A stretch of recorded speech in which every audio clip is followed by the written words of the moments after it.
Hello everyone, welcome to our YouTube channel. On today's video, we will be learning how to download and install Instagram app on your phone. Before starting the tutorial, please subscribe to our YouTube channel and hit the bell icon for notification. To download and install Instagram app on your phone, first of all, tap upon Play Store on your phone.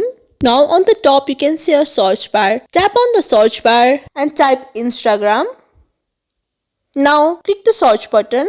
Here you are redirected to the page from where you can download and install Instagram app on your phone. Instagram is a platform where you can share photos, videos and stories with your friends and followers. On the top right corner of the page, you can see a button for install. Tap on install button.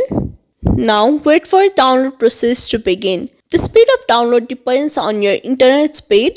The Instagram app has been successfully installed in your phone. Tap on open button on the top right corner of the page and enjoy Instagram. I hope this video helped you learn how to download and install Instagram app on your phone. Do like the video and leave a comment. Thank you.